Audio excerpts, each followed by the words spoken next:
Ano yung gastos mo? Ayan na, yan na. Meron na. Meron na, ibalik mo yan dad. Ayan na. Bako lang. Balik mo na, hindi na, okay lang. Enough na yan, isa lang talaga yung nilalagay ko.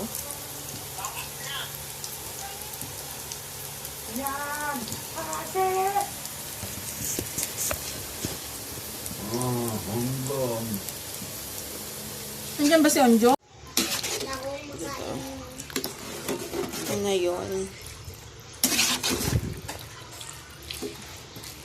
Tamang-tama for tuteg ulen.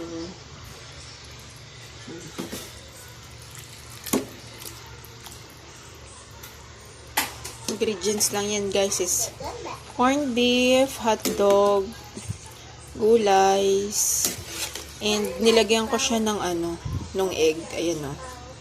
Pansin niyo yan. O. Ito.